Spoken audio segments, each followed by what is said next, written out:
আসসালামু আলাইকুম, শুভ সন্ধ্যা। যেখান থেকে আমার ভিডিও দেখছেন সকলকে আন্তরিক অভিনন্দন, শুভেচ্ছা ও ভালোবাসা। আমি মোহাম্মদ শিব্বির আহমেদ, চ্যানেল বাংলা 78 থেকে বলছি। কালের কণ্ঠে একটি রিপোর্ট। চলন্ত বাসে ডাকাতি ও নারী যাত্রীদের শ্লীলতাহানি, 3 দিন পর মামলা।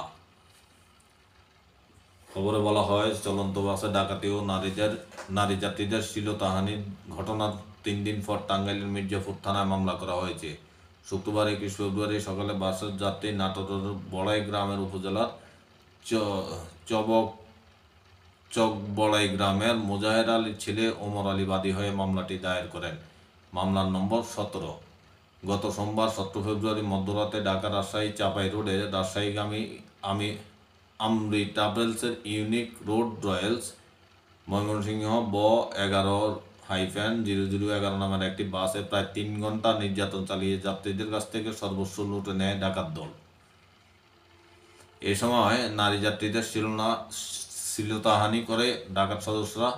মির্জাপুর থানার ভারপ্রাপ্ত ওসি মোহাম্মদ মোশাররফ হোসেন বলেন, ডাকাতির ঘটনা মামলা হয়েছে, পুলিশ এই ঘটনা জড়িতদের গ্রেপ্তারে কাজ করছে। গত সোমবার রাতে ঢাকা থেকে রাজশাহীর উদ্দেশ্যে ছেড়ে আসা ইউনিক রোড রয়্যালস নামের একটি বাসে ডাকাতির ঘটনা ঘটে।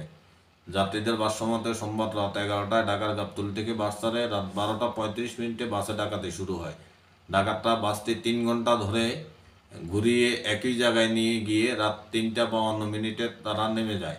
বাস না চালাতে চালক তার সহকারী সুপারভাইজার নানান টালবাহানা করতে থাকেন।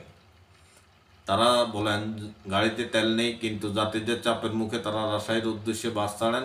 যাত্রীরা প্রথমে বাসটি নিয়ে মামলা করার জন্য মির্জাপুর থানা যান। সেখানে তখন ওসি না থাকায় তাদের ফিরিয়ে দেওয়া হয়।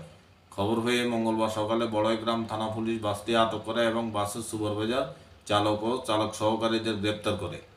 বুধবার রাতে তাদেরকে আদালতে পাঠানো হলে তারা জামিনে মুক্তি পান।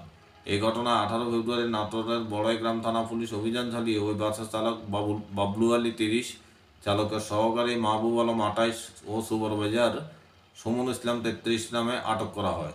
পরে 19 ফেব্রুয়ারি আদালতে পাঠালে তারা জামিনে ছাড়া পান বলে জানায় পুলিশ। চালক বাবুল রাজশাহীর বোয়ালিয়া উপজেলার শাহ মাকদুম কলেজ এলাকার বাসিন্দা, মাহবুব উপজেলার পূর্ব কাঠালিয়া গ্রামের এবং সুমন ইসলাম সাদুরমোড় গ্রামের বাসিন্দা। এটা খুব দুঃখজনক ঘটনা যে চলন্ত বাসে ডাকাতি এবং নারী যাত্রীদের শ্লীলতাহানি করা হয়। এটি আসলে কোনোভাবেই মানা যায় না। ভালো থাকবেন। আসসালামু আলাইকুম।